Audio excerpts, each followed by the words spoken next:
Welcome to kitchen bytes with Prashanti. ఇవాళ Saturday కదండి. Saturday special వచ్చేసి పూర్ణం కజ్జికాయలు పల్లెల్లో బాగా ప్రతి పండగకు చేసుకొని తినేవాళ్ళమండి. అందుకే నేను ఇక్కడ సాటర్డే స్పెషల్గా పూర్ణం కజ్జికాయలు చేశాను. దీనికోసం ఫస్ట్ ఒక కుక్కర్ తీసుకోవాలి. తర్వాత 1 కప్పు పచ్చిశనగపప్పు మాత్రమే వాడాలి. తర్వాత వీటిని బాగా శుభ్రంగా కడుక్కొని 1 కప్పు ఇందాక చూపించాను కదండి, అదే కప్పుతోనే వాటర్ తీసుకోవాలి. ఎందుకంటే వాటర్ ఎక్కువ పోస్తే ఉడికేటప్పుడు పప్పు ఆ వాటర్ అంతా బయటకు వచ్చేస్తుంది. కాబట్టి తర్వాత స్టవ్ దగ్గరికి తీసుకెళ్ళి వీడియోలో చూపిస్తున్న విధంగా మీకు రసం కావాలి అనుకుంటే బ్యాళ్ళల్లోది వాటర్ ఎక్కువ పోసుకోండి. నేనైతే వద్దు అనుకున్నా కాబట్టి 1 కప్పే పోసుకున్నాను. తర్వాత ఒక చిటికెడు పసుపు వేసుకున్నాను, ఎందుకంటే పప్పు బాగా మంచి కలర్ వస్తుందని. తర్వాత 2 టేబుల్ స్పూన్ల నెయ్యి వేసుకున్నాను. నెయ్యి ఎందుకు వేసానంటే ఉడికేటప్పుడు వాటర్ పైకి పొంగదు, అలాగే బ్యాళ్ళల్లోకి ఉడికేటప్పుడు ఈ ఫ్లేవర్ యాడ్ అయితే మంచి టేస్ట్ వస్తుందని.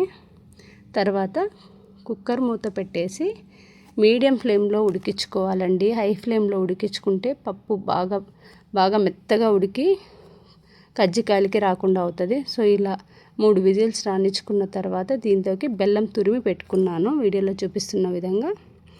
లేదు అనుకుంటే మీరు చక్కెర అయినా వేసుకోవచ్చు, మీ ఆప్షన్. నేనైతే బెల్లమే వాడుతున్నాను. తర్వాత పప్పు ఉడికింది చూడండి. మూత తీసి దాంట్లో వాటరే కనిపించడం లేదు కదా, ఎందుకంటే వాటర్ని కరెక్ట్గా వేసాను. తర్వాత తురుముకున్న బెల్లం చూసారుగా, అది కూడా యాడ్ చేసి మరలా స్టవ్ వెలిగించి బాగా కలుపుకోవాలి. కలుపుకుంటే ఈ బెల్లం అనేది బ్యాళ్ళల్లోకి వింకి టేస్ట్తో పాటు బాగా పూర్ణం అంతా గట్టిగా వస్తుందన్నమాట మనం మిక్సీ పెట్టేటప్పుడు. తర్వాత యాలకులు దంచుకోవాలి, ఒక 5. ఈ దంచినటువంటి యాలకులను ఇప్పుడు ఉడికిస్తున్నాను కదండి, ఈ మిశ్రమం దాంతో యాడ్ చేస్తే టేస్ట్ బాగా వస్తుంది. తర్వాత ఇవంతా ఉడికిన తర్వాత నేను వీటిని కొద్దిసేపు చల్లార్చుకున్నాను, ఎందుకంటే వెంటనే మిక్సీ పట్టుకుంటే మెత్తగా అయిపోతుంది.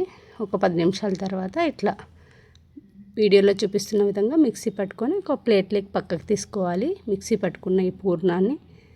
దీనికోసం నేను ముందే తడిపి పెట్టుకున్నానండి చపాతీ ముద్దలు.